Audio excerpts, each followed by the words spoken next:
The Samsung Galaxy S21 Ultra has had the best set of cameras that you can get on a smartphone. And since it launched, it's also had some major updates on top of that. But the iPhone 13 Pro and iPhone 13 Pro Max are on paper Apple's single biggest camera upgrade since the very first iPhone. So we've got 12 short categories, and through them, we're going to find out, side by side, who is the 2021 camera champion.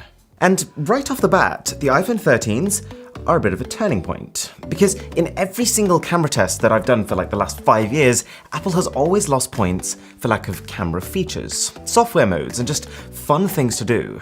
But with the iPhone 13 Pro, Apple has added photographic styles to reframe shots for your preferences. They've added a macro mode, which has changed how close you can focus on things from 10 centimeters to now 2 centimeters. And cinematic video, which I'd say is not perfect, but it's by far the best attempt a company has had at this concept. Samsung still has more features. That phone can technically record 8K video. It can shoot from multiple cameras at the same time, but I would say that this iPhone does push the battle of software modes, at least ones that people would use, to about a draw.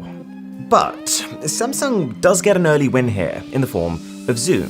So the iPhone 13 Pros have a 3x optical zoom camera. It is a step up from last year's phones, which capped out at 2.5x, but it's not looking particularly promising up against Samsung, who has both a 3x and a 10x optical zoom camera built in. And so, unsurprisingly, if you wanted to zoom in some crazy distance like 30 times, Samsung's is going to be somewhat usable. The iPhone's is going to look like a water painting. The only caveats I would add to that though are, one, for me at least, most zoom photos that I take are probably not 30 times, but more like 5 times or 7 times. And when you're using zoom ranges like that, and you're not activating Samsung's specialized 10x optical zoom camera, to be honest, they're pretty comparable. And actually, iPhone's 3x zoom camera does actually get you a little closer to subjects than Samsung's 3x zoom.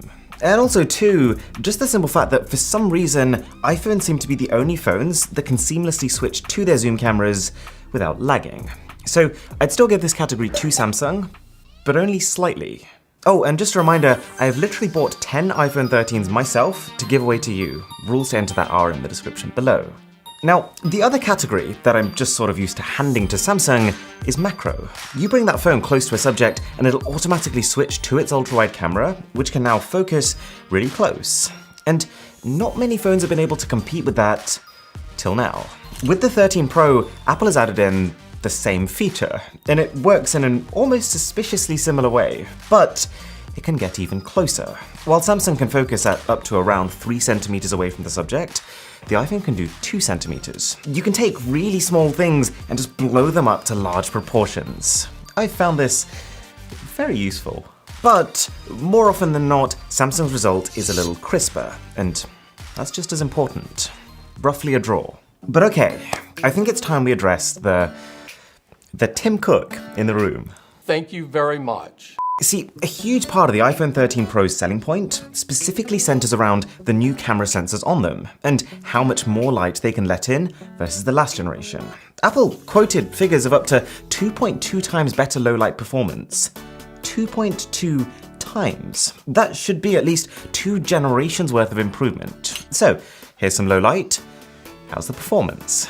Well, my very first observation was, I started off by taking a couple of quick photos in ultra low light, and I was quite surprised to see that Samsung was not just ahead, but was actually pulling in a whole extra layer of detail. Plus, I was on the lookout for how much brighter my iPhone photos were about to be, because they quoted 2.2 times more light, but to be honest, Samsung's brightening power also seemed to be way higher. But then I realized something. I realized that while Samsung defaults to capturing for between 3 and 9 seconds when you're using night mode, Apple has set this new iPhone to only ever capture for between 1 and 3 seconds. I think they do this because capturing for shorter periods of time does mean that you're less likely to move your hands and blur the photo. And you can see the benefit in some shots, but it also means that by default, you're not getting nearly the full night mode experience. Check this out. This is that same scene from earlier. And this is what happens when you manually force both phones to capture for 10 full seconds. The iPhone goes from about equal, sometimes worse, to way ahead. This room was literally pitch black. I couldn't see anything. And this is not the only thing Apple does right here. It's also able to better render out natural, realistic colors, even when your eyes can't. While Samsung's prone to being coerced by the warmer lights you usually find in indoor scenarios, the iPhone is incredibly strong at just not going too warm. It's also more detailed, most of the time. That said, Samsung's ultra-wide is better about 60% of the time, as is of course its 10x zoom camera. But Samsung's 3x zoom camera doesn't work well in the dark, so up until you get to 10x, actually the iPhone zoom is better. And just to reiterate, I've personally found that even in the shots where the iPhone's ultra-wide is potentially not as strong, if you force both phones to capture for 10 seconds, Apple benefits much more than Samsung does from that extra time. This is not a particularly fancy camera setup when you think about it. 3 lenses, all 12 megapixel resolution, 3x optical zoom. Nothing about it is extraordinary, but I think it's a pretty good example of how, more than ever, the camera's software is just as important. That said, it's also an example of how Apple's software can be patronizing and not conducive to better photos. Now, one thing that Apple has always done well is portrait mode. However, credit where due, when I first tested the S21 Ultra in January, portrait mode was disappointing. But thanks to a few key updates where they've clearly buckled down on it, it's slowly become one of the better phones for it. In fact, the software on the Samsung feels really good now. I think Apple just edged it out because of how its 3x zoom camera is a little better than Samsung's 3x zoom camera, and the 3x zoom is generally how you would take portraits. But it's really close. This extra organic quality just means that Apple can get away with less artificial sharpness, and I think really that's the main difference. Now, one of the main visual changes coming from the iPhone 12 Pro to the iPhone 13 Pro is a smaller notch on the front. And in case you were worried about how this has affected selfie camera performance, it hasn't. And so where that leaves us is that, as far as video is concerned, both iPhone and Samsung are much of a muchness. Strong stabilization, copious levels of detail, and very similar ability to cope with harsh backlighting. I just think Samsung's is a bit more flattering. This applies to pretty much every facet of the cameras, to be honest. If your priority is looking good, then Samsung's got that nailed down. You can also shoot cinematic video on the iPhone's front camera and portrait video on the Samsung's. Apple's is slightly more realistic, but it's clear that both features really need some work. And this is an audio test. So right now you're listening to the microphones on the iPhone 13 Pro Max. Now you're listening to the microphones on the Samsung Galaxy S21 Ultra. I don't think either of these is sufficiently better that it should be a deciding factor though. But what about just selfies? Well, on paper, this should be a whitewash. Samsung has a 40 megapixel resolution with a larger sensor size. Apple has a tiny 12 megapixel one. But for most photos, Samsung doesn't look too far ahead. Yes, its larger sensor does translate to a little bit more natural background blur. It gives the slight inkling of, yeah, I took this on a proper camera. Whereas the iPhone front camera still feels like a front camera. But for most shots, there's not that much in it. And Apple's lens is wider, so slightly more room if you fancy a group selfie. But there's two things that I would say tip the balance in Samsung's favor. One being portrait mode.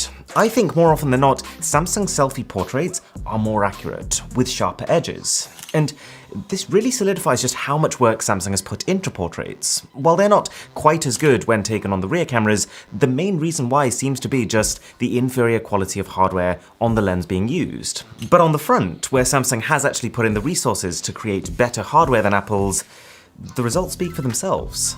And the second thing is that when you're in some indoor and lower light scenarios, I think the iPhone is too harsh. My guess is that because its selfie camera hardware is a little bit worse, it has to use more artificial sharpening, and so it's more likely to draw out every single imperfection you have on your skin. If someone started a dating profile with this photo, they'd probably get banned for violation. And the final thing, before we get to the really important categories, is slow-mo.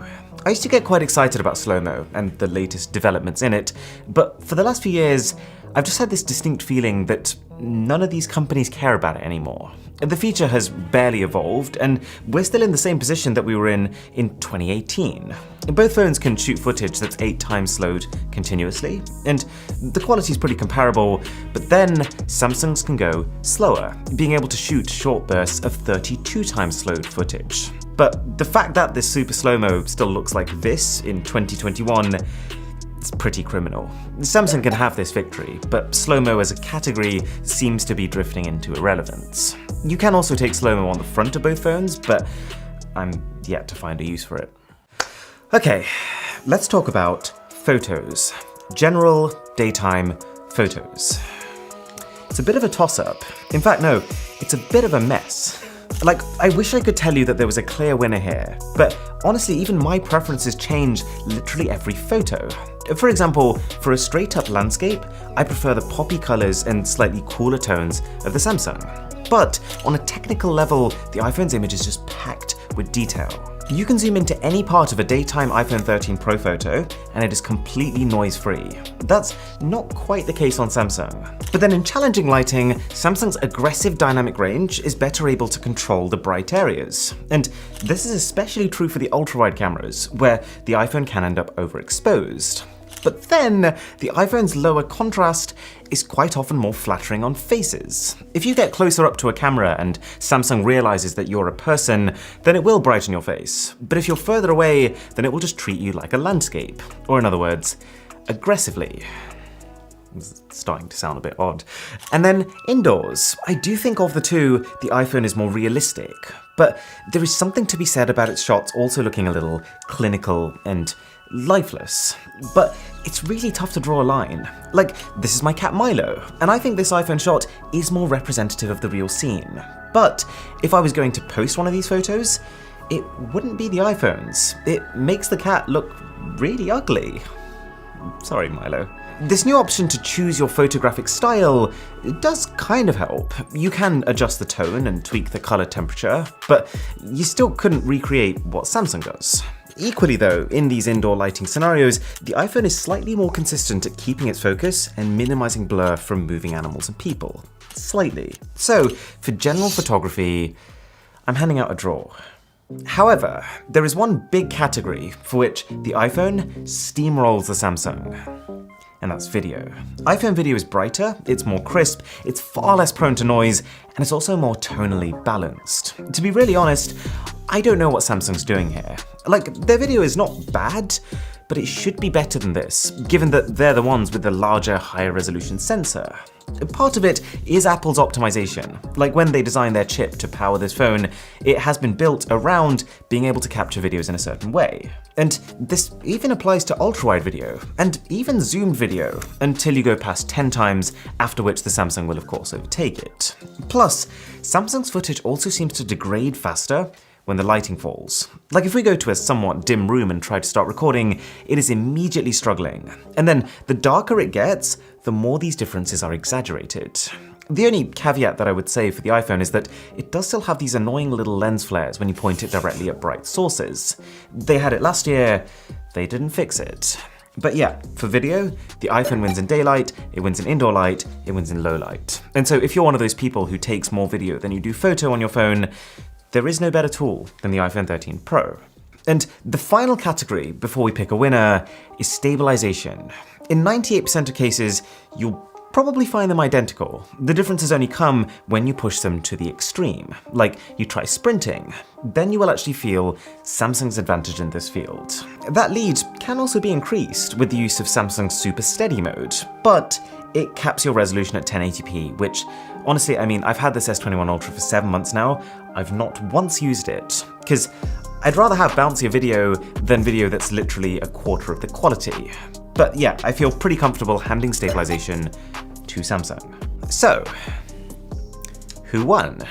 If we count up this little tally I've been keeping, you can see that of these 12 categories, Samsung has won 6.5. Just over half. But do remember that different categories are obviously of different importance, and some were close wins, others were thrashings, so that score is only to give you an idea. My gut feeling, having spent the last 4 or 5 days taking hundreds upon hundreds of shots with both of these, is that the Samsung has the potential to be more surprising. It's on balance the more amusing camera to use, both in terms of how expressive its images are, and also the tools it gives you to achieve them. However, the iPhone 13 Pro is more reliable. It loses to the Samsung in things like slow motion and maximum zoom, but it won't lose in any of the big categories. Raw photos, raw videos are continuously strong and rarely falter. And the nighttime performance is a nice bonus. I wish I could give you a more concrete answer of which one wins outright, but hopefully you've seen that in this case it really does just depend. Don't forget to enter the giveaway, and this video was actually sponsored by Morning Brew, and it's probably not what you expected. It's not an app or a website or any kind of paid subscription, it's an email newsletter. So, here's the idea. You pop your email address into their site, and then once every morning, Monday to Sunday, they send you a 5-minute summary on everything important in business and tech. And I like the ideology behind it. Because it's being sent to you, it's a very easy way of substituting checking Instagram first thing in the morning to learning something that you can actually talk about with people. So the other day I actually had a little piece all about Epic and Apple. You might remember Epic, the company who makes Fortnite, has been fighting against Apple for the last year for the right to allow people to make purchases in their game without going through Apple and then Apple taking a cut. And just recently, they won that battle, which might actually end up being a bit of a slippery slope for Apple. We'll see. Anyways, check the link below to sign up. It is free and it takes less than 15 seconds. And it's an easy way to stay on top of things. My name is Aaron, this is Mr. Who's the Boss, and I'll catch you in the next one.